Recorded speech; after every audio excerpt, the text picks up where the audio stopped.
Let's talk about them dogs. So you win this game by 8 points, 31-23, right? And it's not great. And I want to say it didn't look great, at least on the scoreboard and all that good stuff. And I want to preface everything I'm about to say with this right here, in case he's listening, which he might be, but I doubt it because he's got other things to do. This is not written on company letterhead, but it might as well be. Kirby Smart and the University of Georgia have a tremendous amount of respect for Georgia Tech and Brent Key. Hard stop. Let's give that like a full second to breathe. Tremendous amount of respect.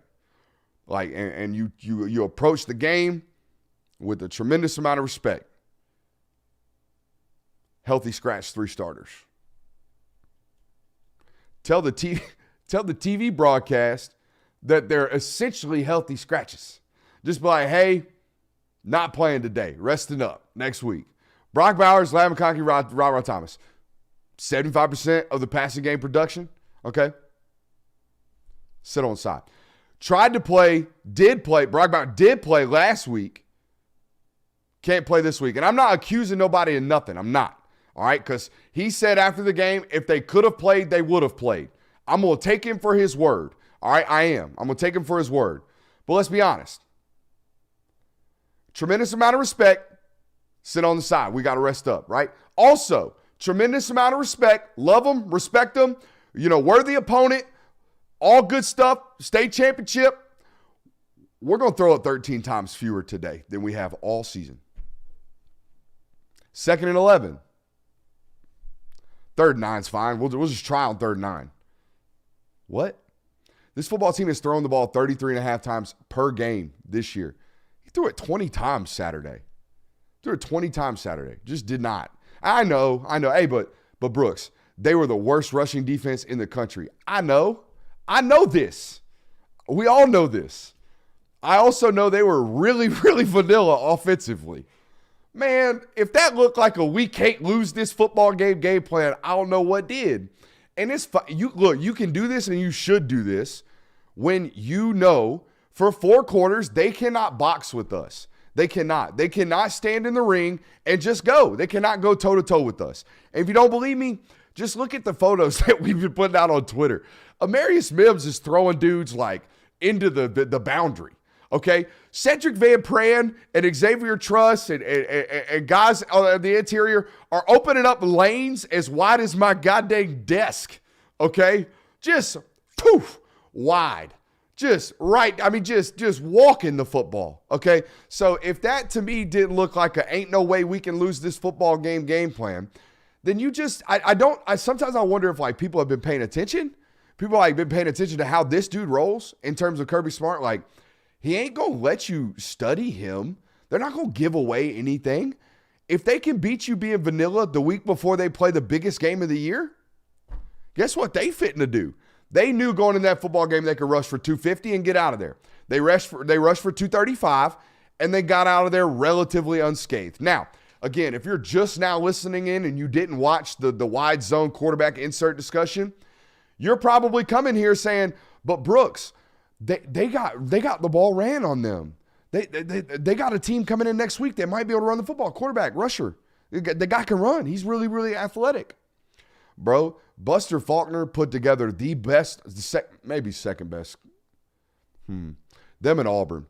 Okay, Auburn and Georgia Tech, relatively similar attack, okay, with regards to how they did it. They stretched you,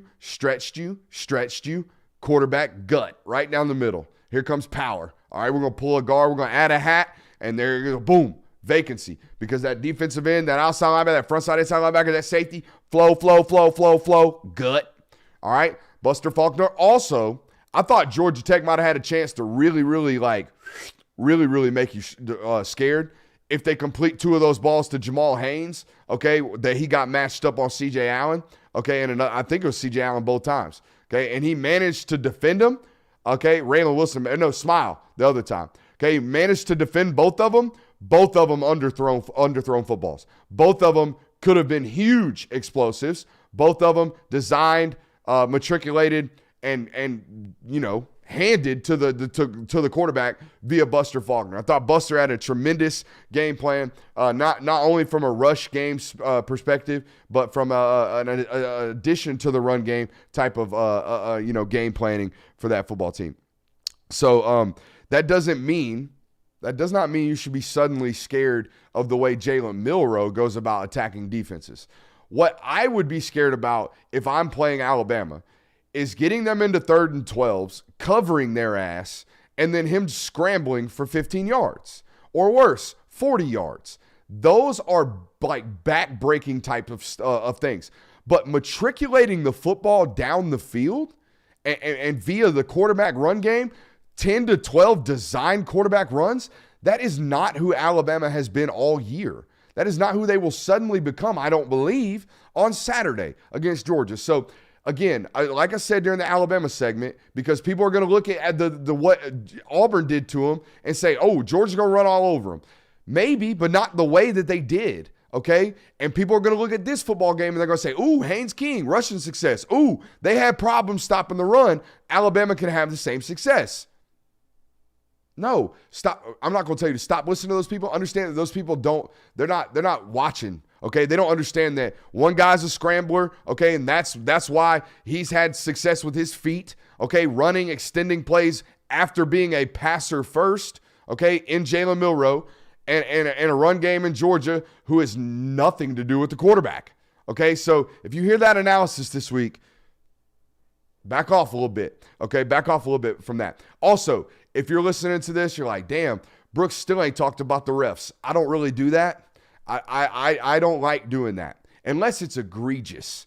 And, +2, +3, I don't think that's egregious. If you have 2 or 3 calls in a game where you're like, damn, that went against us,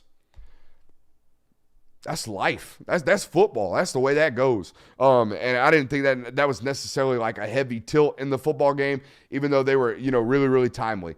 I also thought you might have been able to get called for PI on both those calls that I talked about with Smile and CJ in pass coverage. So, those types of things. I don't do that type of let's blame the quarterback or let's blame the referee type stuff. I don't do that. Also, I don't think it's reason for concern to be out here freaking out about this defense. Guys, if you paid attention, and I'm not saying you didn't, if you really, really look at it, I should say it that way. I shouldn't attack you guys. I should say it. If you really, really looked at it, okay, you would notice that Georgia Tech had one touchdown drive that started in their own end. One. And it was the last one in the fourth quarter. And it took them 4.5 minutes. I don't freak out about this type stuff. That's just the way that stuff's really, really hard to defend. That's why very few football teams do it. And by the way, Georgia Tech is not bad, and I'm not even meaning not bad. They're good. They're good offensively. They're atrocious defensively. You could have scored 55 points yesterday if you really wanted to, in my opinion, okay? If you really pushed it, okay? But you didn't, all right? Defensively, they're horrible. Offensively, they're good. They're top 35, top 40 in every statistic you can find at Georgia Tech. They have more yards per game and yards per play than Alabama. Let that sit.